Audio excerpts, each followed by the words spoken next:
안녕하십니까. 오늘은 2021학년도 12년 전 과정 후기 발표가 끝난 상태에서 결과가 어떻게 나왔는지 간단하게 분석하고 돌아오는 7월에 원서 접수할 때 어머님들께서 주의해야 될 사항에 대해서 간략하게 살펴보고자 합니다. 이 내용은 모든 데이터를 다 취합한 건 아니고 제가 취합할 수 있는 데이터들을 바탕으로 해서 만든 부분이기 때문에 다소의 오차가 좀 있을 수 있다는 점 미리 말씀드리고요. 그래도 주변에 일어났던 12년 전과정 학생들의 결과가 어떻게 됐는지 그 부분을 파악함으로써 7월 달에 있을 전기 지원에 조금이라도 도움이 되었으면 좋겠습니다. 우선 12년 전 과정의 입시 결과를 좀 살펴본다면 아무래도 전체적으로 좀 탈락자는 것 아닌가라고 하는 그런 분위기를 느끼실 것 같아요. 왜 이런 일들이 벌어졌는가? 저 친구는 이렇게 떨어질 사람이 아닌데 라고 하는 그런 친구들도 의외로 많이 떨어졌고 또 합격한 친구들도 있고요. 그런데 왜 이런 일들이 있는가에 대한 첫 번째 이유는 12년 전과정 학생들의 인원이 정말 급격하게 증가했습니다. 뒤에 주요 대학교의 데이터를 보시면 아시겠지만 거의 200명 수준의 인원이 증가했어요. 예전에 뭐 500명에서 700명, 500명 정도 수준이었던 것이 700명 정도 수준으로 올라가 버렸습니다. 대학에서 뽑을 수 있는 12년 전과정 학생들의 수는 정해져 있고 그런데 합격생들을 만들어낼 수 있는 그런 전체적인 성적들이나 이런 부분은 크게 변하지 않은 상태에서 지원자의 숫자가 너무 급격히 늘다 보니까 평가에 대한 척도가 굉장히 엄격해졌다고 볼 수 있죠. 그런 평가에 대한 부분 중에서도 특히 어떤 외부에 대한 어떤 성적이라든가 흔히 말하는 스펙 이런 것보다는 학교 내신 성적에 대해서 굉장히 엄정하게 평가를 했다. 이렇게 보여집니다. 더군다나 후기 전형에 있어서는 학생들이 교육 과정을 완전히 마친 것이 아니고 중간에 지금 끝난 상태만 평가를 하기 때문에 완벽한 평가가 되지 않겠죠. 그러다 보니 뭐 IB 프레딕 성적이라든지 AP에 관한 부분이라든지 또 다른 기타 스펙에 대한 부분들조차도 평가 대상에서 약간 제외한 것이 아닌가라고 하는 그런 생각이 좀 들고요.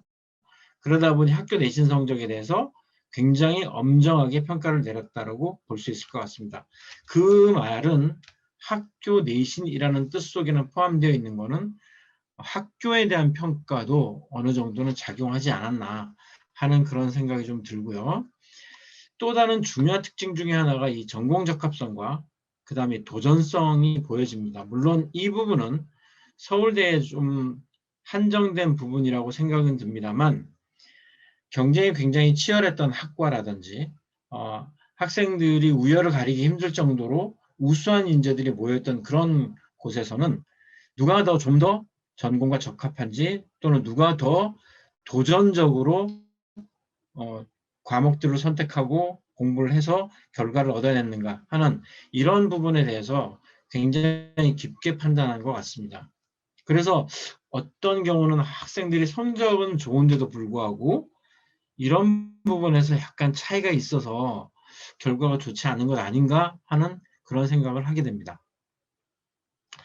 또 다른 부분도 코로나로 인해서 대부분의 학교들이 또 학생들이 활동을 할 수 없는 그런 상황이 되어버렸는데 이 부분들과 전혀 활동을 하지 못하는 그 상태에서 끝났는가 아니면 그 다음 상태로 어떤 부분과 연계를 했는가 하는 이런 부분들이 차이를 좀 만들어낸 것 같아요. 전체적으로 활동이 부족한 건 사실이었습니다. 그렇지만 그 활동이 부족하다는 상태에 머물렀느냐 그렇지 않느냐 하는 그런 부분도 좀 고민스러운 어떤 선택의 문제가 아니었을까라고 하는 생각이 들고요.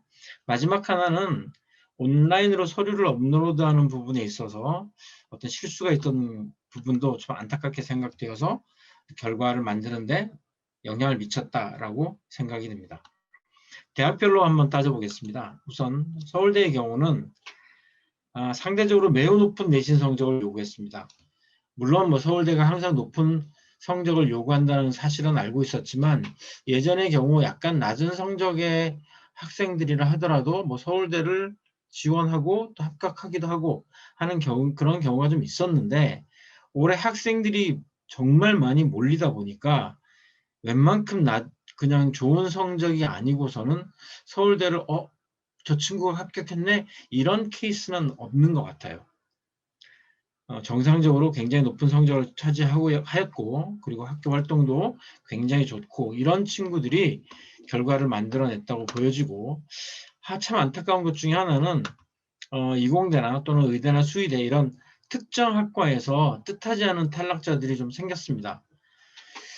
그 이유 중에 하나는 아까 말씀드린 것 같이 그런 전공 적합성에 관련된 부분들의 약간의 차이, 정말 미세한 차이, 그리고 얼마만큼 적극적으로 도전했는가라고 하는 그런 적극적인 도전성 이런 것들이 약간씩의 차이를 만들어내면서 대학별로 특히 서울대의 경우는 이 단과 대학별로 뽑을 수 있는 인원수의 제한이 있다 보니 선발될 수 있는 학생들의 숫자가 정해지게 되었고 그러다 보니 안타깝게도 탈락하는 경우들이 참 많았다고 생각됩니다. 또 이제 이런 성적뿐만이 아니고 이런 성적을 받침해주는 어떤 학업 이외의 탐구라든가 또는 성취 부분, 물론 이 성취라고 얘기했을 때 이것이 외부 성적이나 스펙을 의미하지는 않습니다. 그런 뜻이 아니라 이 성적과 연결되어서 본인들의 탐구 활동과 관련되어 있는 어떤 성취 부분들도 그런 결과를 가져오게 되었고요. 특히 뭐 자기소개서가 이런 부분들을 잘 표현했는가 그렇지 않은가 하는 부분들도 선택에 있어서 중요한 자료가 되었다고 그렇게 생각이 듭니다. 네, 고려대입니다. 고려대학교는 보시는 바와 같이 지원자 숫자가 급증했습니다. 작년도의 경우는 502명이 후기에 지원했고요. 올해 같은 경우는 후기에 713명이 지원했습니다. 이게 전기 숫자를 비교한 게 아니고요. 후기 숫자만 비교한 겁니다. 후기 숫자만 비교했는데 213명, 211명이 늘었죠. 211명이 늘었는데 12년 전 교육 과정이 200명이 늘었다. 이거는 굉장히 큰 숫자입니다. 굉장히 큰 숫자인데 실제로 선발은 작년과 비슷하게 선발했어요. 그러니까 예를 들면 5명 중에 500명 중에 100명을 뽑았다고 하더라도 5대1 정도인데 올해 같은 경우는 700명 중에서 100명을 뽑아야 되니까 7대1이 되어버린 거죠. 그러니까 예년의 경우는 4명이 떨어졌다 그러면 이번에는 6명이 떨어지는 거니까 훨씬 더 떨어지는 사람들이 많다라고 하는 그런 느낌을 가질 수밖에 없는 겁니다. 그리고 특정 인기학과의 경우 같은 경우는 서울대하고 비슷한 성적을 요구하고 있는 친구들도 많아서 서울대에 합격하고 고려대에 합격한 케이스도 있지만 의외로 서울대학교는 합격했는데 고려대학교에 탈락한 친구들이 꽤 많이 있습니다. 그런 부분들이 아마 이런 지원자 급증과 관련된 결과물이라고 생각이 들고요. 특히 고려대는 외부 활동이나 외부 수상을 전혀 평가하지 않기 때문에 이런 부분에 있어서도 차이를 만들어낸 것 같아요. 외부 활동이나 외부 수상의 부분은 서울대의 경우도 그렇게 많이 참고하진 않았지만 그래도 외부에서 어떤 활동들이 중요한 몫을 차지하고 있는 학생들의 경우라면 선발이 충분히 됐었는데 고려대는 그런 부분을 전혀 고려하지 않다 보니까 결과들이 조금 달라진 것 아닌가 하는 그런 생각이 좀 들고요. 고려대의 경우는 서울대하고 연대와 조금 더 다르게 인기학과의 쏠림 현상이 좀 더 많았다고 생각됩니다. 뭐 흔히 좋아하는 여러 인기학과들 그런 과의 쏠림 현상이 많았고요. 그 다음에 작년부터 뽑기 시작한 이런 신설학과들이 약간의 가능성을 좀 보여줬다. 즉 점수대가 이렇게 좀 높아졌다라고 하는 그런 부분들을 보여준 것 같습니다. 다음 성균관대와 한양대와 서강대를 같이 묶어서 한번 보겠습니다. 성균관대와 한양대, 서강대는 모두 예년하고 비슷한 그런 선발을 했는데 성균관대와 한양대는 오히려 조금 더 많이 선발한 것 같아요.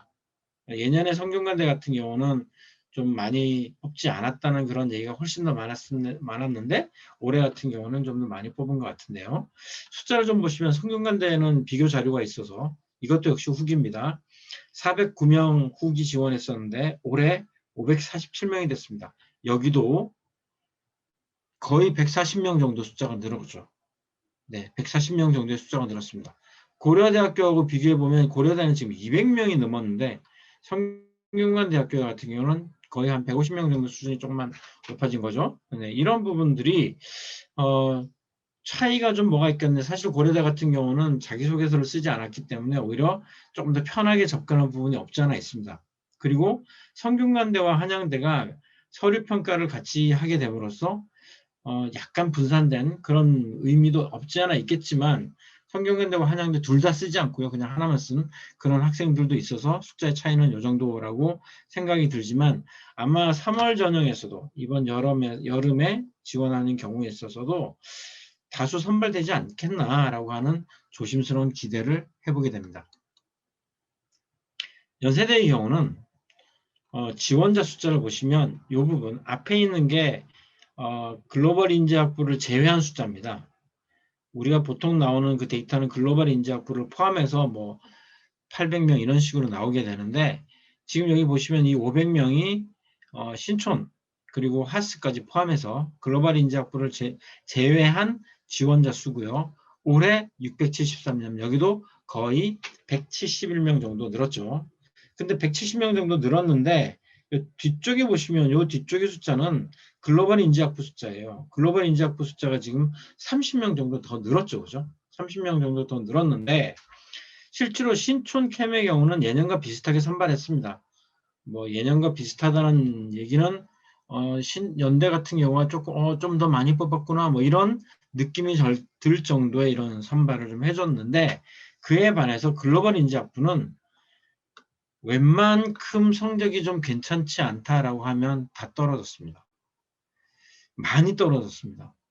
그러니까 작년까지만 하더라도 뭐 글로벌 인재학부는 뭐 당연히 가겠지라고 생각했던 그런 케이스들에 있어서 탈락자들이 다수 발생해서 굉장히 충격이 컸었는데 이 부분은 어머님들이 생각하시는 예전의 글로벌 인재학부가 아니라는 뜻과 같습니다. 특히 신촌에 가지 못하는 그런 학생들이 글로벌 인재학부를 도피처처럼 그렇게 생각하는 그런 경우가 아니고요. 오히려 글로벌 인재학부는 나름의 색깔을 가지고 조금씩 이제는 자리를 잡아가고 있다. 그래서 학생들이 지원하더라도 무조건 뽑아주진 않는다. 이런 부분들이 올해 강한 메시지로 나타났다고 생각합니다. 앞으로 글로벌 인재학부는 조금 더 위상이 더 높아질 거라고 생각되고 연세대학교는 이 부분에 대해서도 계속 흔히 말하는 수질 관리를 하게 될 거라고 생각합니다. 네. 자, 이제 7월 달에 원서를 써야 되는데 지원자 숫자는 여전히 많을 거로 생각합니다. 지금 뭐 한국 학교에서 나오는 12특 아이들의 숫자들까지 포함하게 되니까 훨씬 더 많아질 거고요. 그렇지만 내신 성적이 커다란 변수가 될 거라고 생각합니다. IB 파이널 성적이 나오게 되면서 지원하게 되는지 또는 하지 못하는지 뭐 이런 판단들을 빠르게 결정하셔야 될 거고요. AP 결과 성적이 나오더라도 이걸 제출할 수 없는 그런 상황이 되어버려서 네, 현재까지는 내신 성적이 전체적으로 합격, 불합격을 결정하는 주요 요소가 될 것이라고 생각하고 있습니다. 최상위권 대학의 경우는 이미 이제 지난 9월 전형에 합격한 학생들이 지원 카드를 어떻게 쓰느냐에 따라서 좀 달라지긴 하겠지만 제가 봤을 때는 의대나 약대 쪽으로 많이 몰릴 것입니다. 특히 뭐 교차 지원이 가능한 상태이기 때문에 이미 어딘가 합격한 학생들, 연대나 고대나 성대나 어딘가를 합격했고 본인이 원하는 과를 합격한 친구들의 경우는 굳이 또 그 과를 쓸 필요 없고 또 서울대 카드 한 장 정도 쓰는 건 모르겠지만 그거 아니라고 하면 일반 학교를 쓸 이유는 별로 없죠. 그렇다 보면 의대나 약대 쪽으로 굉장히 많이 지원할 거라고 생각이 들고요. 그러다 보니까 의대 약대를 제외한 일반과의 경우는 지난 후기보다는 경쟁이 좀 덜하지 않을까 하는 그런 조심스러운 생각을 좀 해보게 됩니다. 그리고 이공대를 썼던 친구들 중에서도 이번에는 7월 전형에서는 경영이나 경제 쪽으로 한번 써보자 하는 친구들도 꽤 있을 거라고 생각이 들어요. 그래서 오히려 문과의 경영 경제는 조금 더 인원이 몰리지 않을까. 그리고 뭐 경영경제 안 썼고 좀 낮은 과를 썼던 친구들조차도 경영경제나 뭐 흔히 잘 알고 있는 정회 또는 언론 이런 쪽으로 학생들이 좀 몰리지 않을까 하고 조심스럽게 생각해 봅니다. 그러면 이제 무엇을 준비해야 될 건가? 그래서 학과로 이렇게 몰림 현상이 분명히 생길 겁니다. 그래서 어떤 과를 선택하는가 이게 굉장히 중요한 문제가 되는데 저의 경험에 따르면 많은 학생들이 특정 과에만 가야 된다고 고집하는 경우들이 많아요. 본인이 하고 싶은 그 일들이 꼭 그 과를 가야지만 된다. 예를 들면 컴퓨터공학과가 그런 대표적인 케이스인데 자기가 하고 싶은 것이 컴퓨터랑 관련된 부분이다 보니까 자기는 반드시 컴퓨터공학과를 가야 된다. 그래서 나는 컴퓨터공학과를 써야만 한다. 근데 컴공이 지금 경쟁이 굉장히 치열하잖아요. 꼭 그래야만 할까? 사실은 컴퓨터는 이제 미래에서는 누구나 다 써야 되는 필수적인 그런 것이 될 것이기 때문에 조금 더 피해갈 수는 없을까? 또는 다른 직업을 선택할 수도 있지 않을까? 하는 그런 생각을 좀 해봤으면 하는 게 제 생각이고요. IB 파이널 성적이 나온 다음에 어디를 갈까? 이거 결정하기는 굉장히 늦습니다. 그래서 IB 학생들의 경우는 파이널이 나오기 전에 지금까지 내신 성적을 기반으로 해서 흔들림이 없이 선택할 수 있는 과가 있는지 찾아보시고 또는 성적이 조금 낮게 나왔을 때 선택할 수 있는 곳이 어딘지 이런 부분을 좀 고민하셔도 좋겠습니다. 그리고 지금 이제 각 대학들의 신설학과들이 있습니다. 신설학과들이 있는데 그 신설학과들을 조금 주목해 보시는 것도 좋을 것 같고요. 그리고 자소서가 이제 다 바뀌었죠. 네, 자소서가 다 바뀌었습니다. 예전에 쓰던 자소서에서 분량이 줄어들거나 문항이 줄어들거나 뭐 그런 경우들 있죠. 뭐 그렇지만 또 늘어난 자소서도 있어요. 인제대학교 같은 경우는 네, 자소서 분량이 조금 더 늘어났죠. 그래서 이런 바뀐 자소서에 대한 부분도 좀 대비를 하셔야 될 것 같고요. 마지막으로는 이 서류 한 번 더 꼼꼼하게 체크하시고 업로드 하실 때 실수하지 않으시도록 어머님들께서 조금 더 주의해 주셔도 좋겠습니다. 네, 오늘 방송은 여기까지고요. 12년 전과정 학생들이 이제 7월 달에 원서 접수를 하게 되는데 모두가 정말 합격의 영광을 받으시고 그리고 우리 학생들이 자기 꿈을 더 크게 높게 펼쳐나갈 수 있게 되기를 진심으로 기원합니다. 감사합니다.